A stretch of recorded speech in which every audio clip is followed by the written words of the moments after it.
நாணல் எப்படி இருக்குது பார்த்தீங்களா? கிராமத்தில் இருக்கவங்களுக்கு தெரியும். கம்மாயில் வாய்க்கால் ஓரங்களில் இருக்கும். நான் சின்ன வயசில் பார்த்துருக்கேன். வயல் தண்ணி போகிற வாய்க்கால் ஓரத்தில் இருக்கும். நல்ல பயங்கர வளர்த்தியாக இருக்கும். இப்போ ஒரு கம்மாயில் ஃபுல்லாக தண்ணி தொடர்ந்து நிற்கிறதுனால இந்த கருவேல மரங்கள்லாம் வந்து செத்துருச்சு. அப்படியே காஞ்சிற மாதிரி இருக்கு பாருங்க. உள்ள காஞ்சி மாதிரி இருக்கு. ஓரத்தில் ரோட்டோரம் அந்த தண்ணி கம்மாய்க்கு வச்சு இந்த நாணல் அழகாக இருக்கு. எப்படி இருக்கு பாருங்க பார்க்குறது. சின்ன வயசில் அந்த நாணல்லாம் பார்த்தவங்களுக்கு தெரியும். பார்க்குறதுக்கு அருமையாக இருக்கு. சூப்பராக இருக்கு பாருங்க.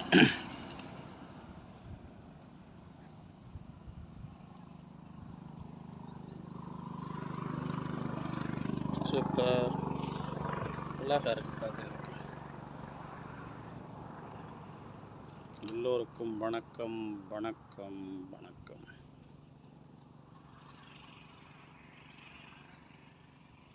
எப்படி இருக்கு பாருங்க.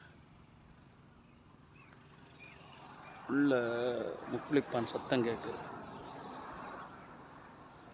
நல்ல கம்மாயில் தொடர்ந்து மழை பெய்யறதுனால கம்மா நிறைஞ்சு தண்ணி வத்தாமையே போய் தொடர்ந்து அப்படியே கண்டினியூஸாக தண்ணி வந்துடுது. அப்போ அதில் இருக்க சீமக்கரல் எல்லாம் செத்துருது. அப்படியே பாருங்கள், காஞ்சி போயிருக்குள்ள கொக்கு பாருங்கள். கொக்கு அழகாக எங்கெங்கேயோ இருந்து வந்து கொக்கு அடைஞ்சிருக்கும். மீனை பிடிக்கும். முக்குளிப்பானை அதுக்குள்ளேயே இது பண்ணி அந்த மரங்களில் வளர்ந்துக்கிட்டு அழகாக குஞ்சு பொறிச்சு குஞ்சுகளையும் அதுக்குள்ளேயே வளர்த்து எடுத்துரும். சூப்பராக இருக்குல்ல நாணல். தண்ணி ஓரத்தில் இருக்கு நாணல். எல்லோருக்கும் வணக்கம். கிராமத்தில் தண்ணி ஓரம் அந்த நாணலில் பார்க்குறது ஒரு தனி சந்தோஷம்தான். காற்றுக்கு அது ஆடுற விஷயம் இருக்குது பாருங்க. அழகாக அந்த காற்றுக்கு அப்படியே ஆடிக்கிட்டு இருக்கு.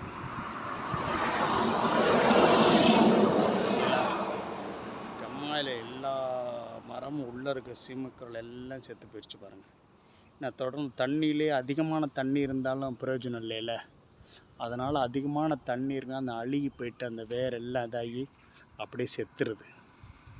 அப்படியே எல்லாமே ஒரு இது கூட நல்லா உள்ளது ஓரத்தில் தான் பசுமையாக இருக்குது. மற்றெல்லாம் செத்துருச்சு. எல்லோருக்கும் மீண்டும் வணக்கம். என்னோடய புதிய சேனல் சந்திரன் வனன். சப்ஸ்கிரைப் பண்ணுங்கள், லைக் பண்ணுங்கள், கமெண்ட் பண்ணுங்கள்.